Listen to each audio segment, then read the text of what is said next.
en primer lugar, existen unas respuestas moderadas a la revolución.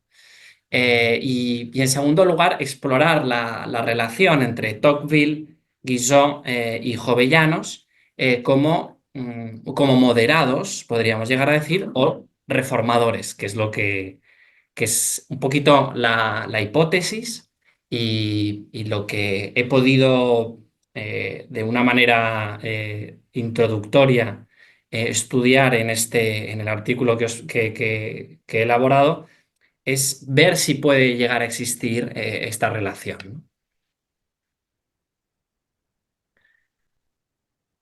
Este es el índice, ¿no? En primer lugar, haré una breve introducción, definiré un poco a qué me refiero con revolución, a qué me refiero con, en segundo lugar, restauración o reacción, que al final las asimilo por una cuestión práctica, y luego, en tercer lugar, la reforma, ¿no? O moderación. En segundo lugar, hablaré de esas tres voces en estas tres revoluciones. En primer lugar, Jovellanos en relación con la Revolución Francesa de 1789. En segundo lugar, Guizot con la Revolución de 1830, que instauraría la monarquía de Julio, la monarquía de 1830. Y luego, la tercera sería la Revolución de 1853 en la que podríamos llegar a relacionar a Tocqueville. Esto al final es por una cuestión que puede ser interesante ver esas correlaciones, aunque esto se puede detallar más, ¿no? Y luego la conclusión, ¿no? O sea, que puedo ya adelantar un poco, que es al final sí que encontramos una relación entre los tres autores. En un movimiento que podríamos llamar liberal conservador, se podría llegar a decir, pero bueno, podríamos decir que en su conjunto son moderados o reformadores o reformistas, como se quiera decir. La herida de la modernidad. Bueno, a mí me gustaría empezar con una idea que es la Revolución Francesa no es solo un evento histórico y yo me gustaría aproximarme a este evento no solo como con una cuestión histórica, sino como el comienzo de la modernidad, ¿no? En la que nos encontramos nosotros ahora. Nosotros somos modernos o posmodernos, bueno, eso ya sería otra cuestión, pero nosotros somos modernos. Y aquí podemos ver en esta obra de Jean-Louis David que existe la modernidad, es una herida, no en cuanto, lo quiero decir, no en cuanto a algo negativo, que ha matado, por así decir, al régimen anterior, sino una herida en cuanto que es un abismo entre lo que se ha llegado a decir la derecha y la izquierda, o podríamos llegar a ver entre la revolución y la reacción, ¿no? Por eso me gusta hablar de herida y por eso creo que es interesante cómo se responde a esta herida o cómo, y en esta cuestión podríamos decir, cómo respondemos ante las crisis y lo que nos sucede hoy, ¿no? Cómo se responde a la crisis del liberalismo? Lo estamos viendo en todo el mundo, no hace falta solo ceñirse, por ejemplo, al caso de Estados Unidos, pero vemos que de repente tenemos o revolución o reacción, ¿no? O volver a un pasado idílico o cambiar todo, ¿no? Y muchas veces, y entonces yo, ¿en quién me baso sobre todo en Voegelin? Cuando Voegelin en su libro From Enlightenment to Revolution, esto es una traducción mía, no es una traducción oficial. Dice que la revolución la define él, ¿no? Es la destrucción de la civilización cristiana occidental y el intento de la creación de una sociedad no cristiana. Esto, evidentemente, no se puede aplicar por ejemplo, sociedades que no son cristianas, ¿no? Esto no sería aplicable, ¿eh? Entonces podríamos decir que la revolución es el cambio de régimen, pero sí que es interesante porque Boylin se acerca siempre y habla de las civilizaciones como choques de civilizaciones y que al final él dice, no es solo un choque cultural, es esencialmente un choque trascendental o de decir quién es tu Dios, ¿no? Por encima de que, por ejemplo, haya sociedades que no tienen un Dios, pero el hecho de no tener un Dios ya es tener como una deidad, ¿no? Al final, pero él no se refiere a como decir, él no lo ve como un punto de vista nostálgico, no dice, entonces, y tampoco lo subraya con algún punto moral, como esto es malo y entonces la revolución es mala de por sí. Él simplemente dice, y lo podemos ver en la Revolución Francesa y en muchas que siguen, ¿no? Lo que vemos es que hay un intento de destrucción de la civilización anterior y la creación de una nueva, ¿no? Esto es, y en el caso de la Revolución Francesa y las revoluciones posteriores, vemos en muchos casos que se da eso, ¿no? Em, Creo que es interesante Boylin, su pensamiento sobre la revolución, sobre la evolución de las civilizaciones, da muchas luces para la crisis del liberalismo hoy y para entender muchas veces también cómo se puede solucionar, ¿no? O cómo se le puede dar algún tipo de solución. Luego hablamos de restauración, y ahí Vogelin dice, la idea de la restauración es restaurar el orden del sistema político que ha sido perturbado por los acontecimientos revolucionarios con su culminación en el terror. Bueno, esto es evidente, ¿no? La restauración trata de devolver hacia atrás, ¿no? Como si no hubiese ocurrido nada, ¿no? Y esto es una cuestión esencial, ¿no? Porque veremos a continuación que, y esto es cuando introducimos el concepto de reforma, que es la idea de aceptar la revolución, o sea, aceptar que existe, que ha sucedido la revolución, es decir, que hay una respuesta ante la crisis que se trata de o cambiar el orden establecido totalmente, ¿no? Cambiar de Dios, por así decir. Me refiero de Dios al orden cultural. Yo no quiero entrar en temas de religión. Eh, entonces, se acepta, los reformistas o la reforma acepta que ha habido una revolución y podríamos decir, acepta que hay una crisis, ¿no? O sea, en cambio, la restauración, cuando trata de volver a crear el sistema que existía antes, por así decir, lo que intenta es olvidarse del problema. Y esto es una obra de Turner, que es un pintor inglés. Es interesante, es el incendio del Parlamento inglés. Creo que Inglaterra muchas veces, o el Reino Unido, pese a sus grandes problemas estructurales, por ejemplo, con el modelo colonial, sí que es un ejemplo muy interesante de reforma, ¿no? Como sabéis, podríamos llegar a decir que los ingleses no son modernos. Bueno, sí que son modernos, pero son modernos que no han sufrido una revolución. Son modernos que siguen teniendo una monarquía parlamentaria que lleva casi 300 años de funcionamiento. O sea, desde que es parlamentaria y desde después de las guerras civiles del siglo XVII, ¿no? Y es muy interesante porque ahí se han establecido unas reformas en las que se ha limitado el poder del monarca, en las que se ha aceptado la libertad de prensa, sin la necesidad de pasar por una revolución. Y es esa idea de reforma, que es la combinación de tradición e innovación, la que ha hecho, en el caso inglés, que es, bueno, que persistan en el tiempo sin la necesidad de un cambio total de la sociedad, ¿no? Muy bien, entonces, una vez definidas estas tres cuestiones, revolución, restauración y reforma, nos vamos a adentrar en el estudio de tres autores que podríamos llegar a definir de reformistas.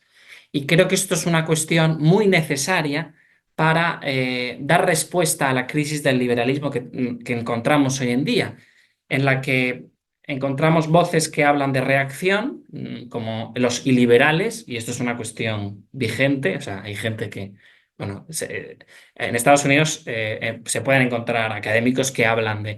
Y también encontramos revolucionarios, pero bueno, no una cuestión, bueno, sí, podríamos llegar a hacer todo el mundo posliberal, sería por así decir, tanto revolución como reforma, como restauración, serían los dos extremos. En cambio, reforma es muchas veces la moderación, es algo que está poco de moda, hoy en día evidentemente, pero que puede enriquecer mucho el diálogo, el debate político, pero también el debate legal y el debate filosófico. Tres revoluciones, tres voces en tres revoluciones, ¿no? Tres respuestas en tres revoluciones. Jovellanos, Guizot y Tocqueville. Entonces, todo esto encontramos aquí en blanco, o sea, hacia arriba encontramos las fechas de nacimiento y de defunción de los tres autores y abajo encontramos las tres revoluciones, ¿no? 1744 nace Jovellanos, en 1805, a ver, no, no, perdón, 1744 nace Jovellanos, en 1811 muere Jovellanos. Jovellanos, como podéis ver, es sobre todo un personaje de la Ilustración española que vive la revolución desde España y que da una respuesta reformadora, como veremos a continuación, y muere justo un año antes de la Constitución de Cádiz, que sería la primera constitución liberal del mundo americano, iberoamericano. Luego tenemos, en 1787 nace Guizot, eh, 2 años antes de la Revolución Francesa, y muere más tarde, esto es, en 1874, ¿no? O sea, muere después de Tocqueville. Tocqueville muere en 1859, esa fecha que encontramos antes, y entonces vemos que Guizot es un gran protagonista de la Revolución de 1830. De hecho, él tiene un gran periodo de gobierno con Luis Philippe, ¿no? Con el monarca, el ciudadano, ¿no? Le llamaban el monarca ciudadano, el príncipe ciudadano, que trataba de hacer una monarquía liberal, ¿no? Y luego, por último, encontramos a Tocqueville, que nace en 1805 y muere en 1859, antes de lo que nos gustaría, para poder leerle más, pero que él protagoniza con ese libro Democracia en América ese estudio de la democracia liberal que nos da tantas luces. En Estados Unidos se le estudia por sí solo, ¿no? Y en el resto del mundo. Muy bien, entonces comenzamos por Jovellanos. Jovellanos es el que más conozco yo de los tres y me gustaría también pediros también ideas, ¿no? Si veis que en los otros autores también podría, y en este mismo podría tener detalles más concretos, ¿no? Jovellanos, esta es una obra de Goya, en la que aquí tenemos a Jovellanos. Jovellanos es un reformador. Jovellanos nace en Gijón, en el norte de España, y luego pasa parte de su vida, él es abogado, trabaja en Sevilla, donde conoce a Pablo de Olavide. Pablo de Olavide es también un ilustrado, y todos ellos se encuentran en el reinado de Carlos III, donde lo que encontramos es un gran afán modernizador de España y de las Américas, ¿no? Entonces, ¿la idea cuál es? La idea es llevar a cabo una serie de reformas. Y de hecho, tenemos que, este es Carlos III, también, esto es una obra de Goya, eh, impulsadas por las ideas de la Ilustración.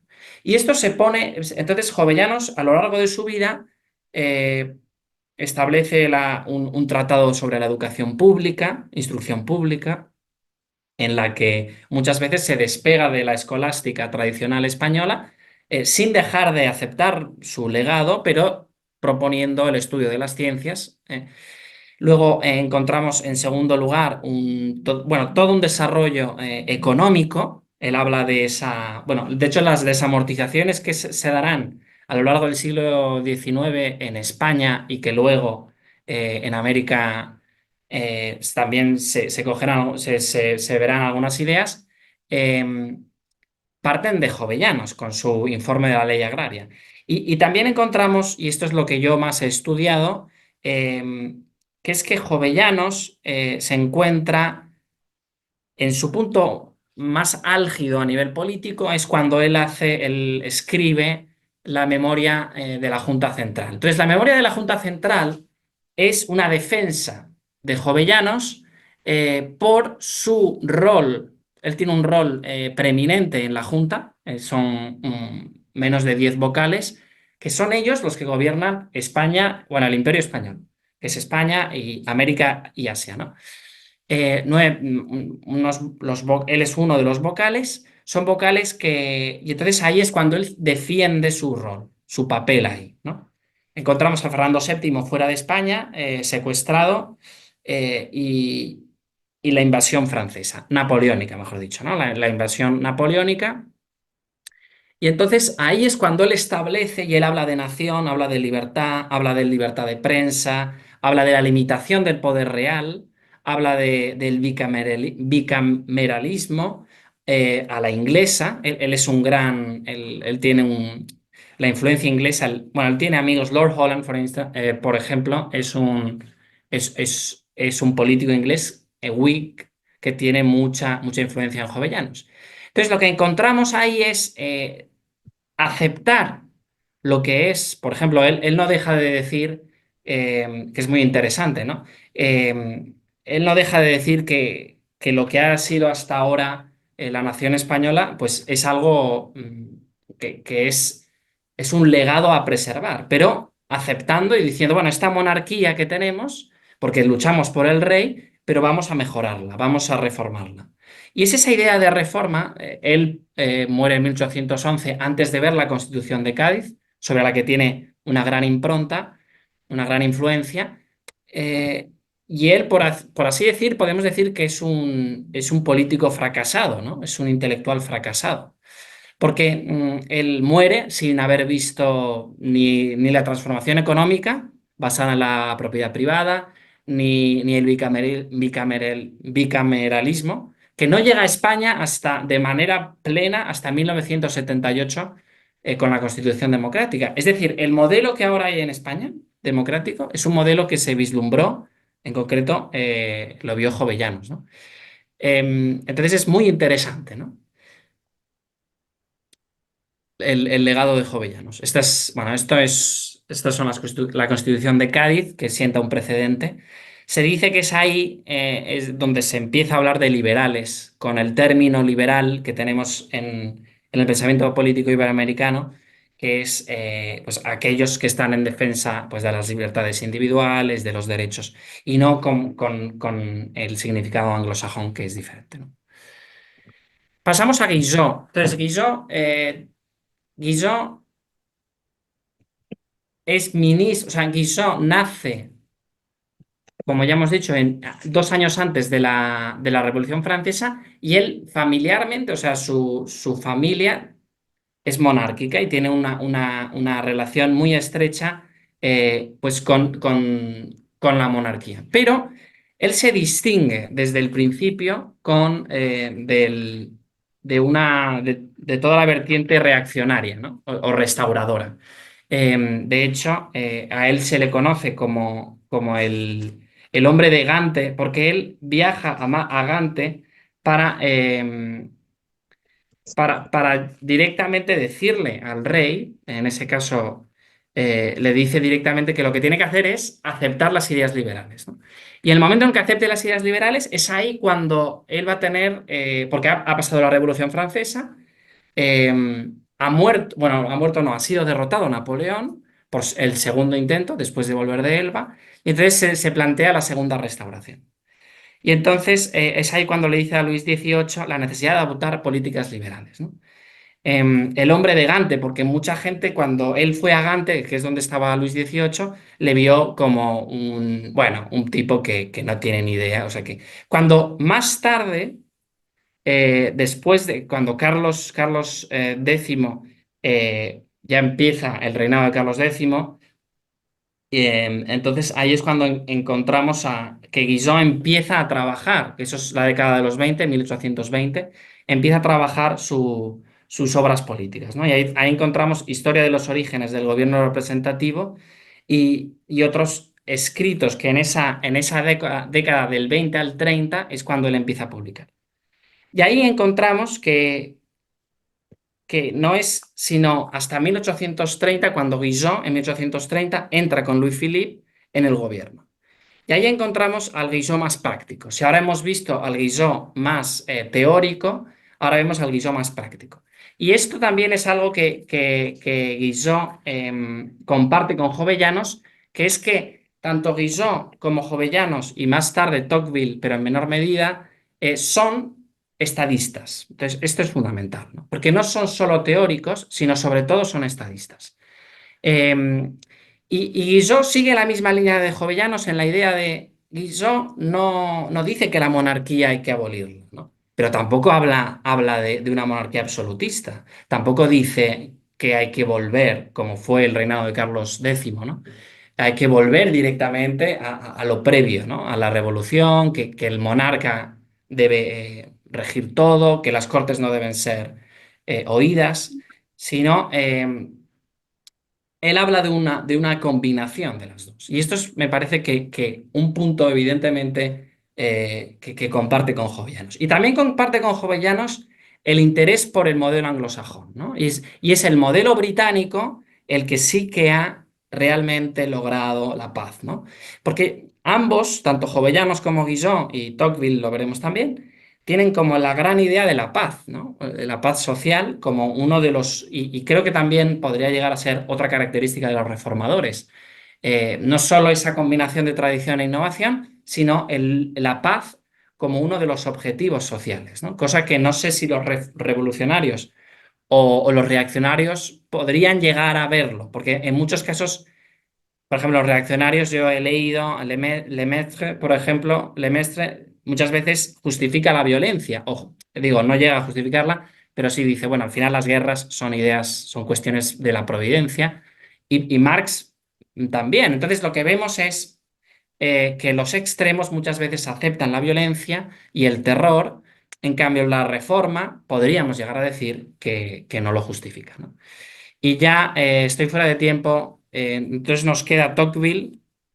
Entonces, bueno, aquí vamos a ir a Tocqueville directamente. La cuestión de Tocqueville más importante es evidentemente la democracia en América, ¿no?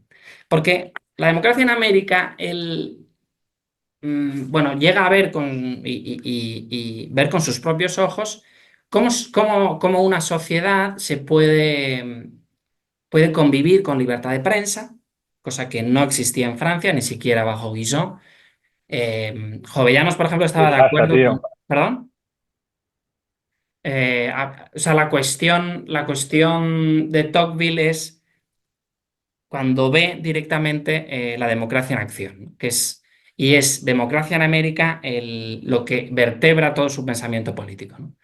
Em, Y de hecho es lo que cuando se le llega, o sea, Tocqueville se puede llegar a decir que Tocqueville es uno de los primeros sociólogos, porque lo que hace es estudiar cuáles son las razones materiales del progreso, cuáles son las razones culturales, ¿no? Él comienza la democracia en América con todo el estudio geográfico, ¿no? Como Montesquieu también predijo, ¿no? Que tú puedes decir cómo una sociedad evoluciona o una sociedad llega a tomar sus decisiones por el clima que tiene, ¿no? Entonces, bueno, eso es lo más importante, ¿no? Y él, en cambio, bueno, él tiene un papel en la política importante. Él es más, podríamos decir que no es tan, tendría que estudiar más Guizot para poder aventurarme a decir si es más conservador que Guizot. Yo creo que es menos conservador, él es más centrista, se le podría llegar a llamar. Él tiene una buena relación tanto con lo que sería una izquierda moderada como con una derecha moderada, ¿no? Em, la cuestión es que se alinea con el Partido del Orden, que podríamos llegar a decir que es en 1800, en las elecciones de 1848, que es cuando él entra en el gobierno como ministro de Asuntos Exteriores. Entonces, la cuestión es, eh, durante su práctica de ministro de Asuntos Exteriores, él lleva a cabo una acción que mucha gente la ve controvertida, porque es controvertida, que es él envía las tropas. Esto lo digo porque creo que es interesante, porque la práctica, tanto de Jovellanos como de Guizot, es más coherente que la de Tocqueville, aunque a Tocqueville habría que estudiarlo más y entender por qué hizo eso. Él envía, o sea, él envía tropas al Estado Vaticano cuando el Estado Vaticano sufre una revolución en la que está involucrado Mazzini, ¿no? Entonces, eso es como ¿no? Se involucran directamente en un asunto de otro país cuando en realidad no tendrían que hacerlo y en realidad ellos tendrían que tener una visión más amplia, ¿no? Y no, por así decir, tratar de favorecer al Papa, ¿no? Que es lo que más o menos se llegó a entender que es lo que estaba haciendo. Entonces, mucha gente, Tocqueville, como sabéis, lo cita todo el mundo porque, bueno, porque se le puede, es muy rico, ¿no? Y su planteamiento y su pensamiento es muy amplio. Em, Creo que sería interesante, bueno, sería muy interesante encontrar un poco también en su libro, que antes lo estábamos hablando con Guillermo también, El antiguo régimen a la revolución, ver un poco más, este es uno de sus últimos libros, y es un poco diferente a Democracia en América, sobre todo porque habla de la revolución, y no es tan abierto como podríamos llegar a pensar, o abierto me refiero a... O sea, acepta la revolución, pero sin embargo pone muchos obstáculos, ¿no?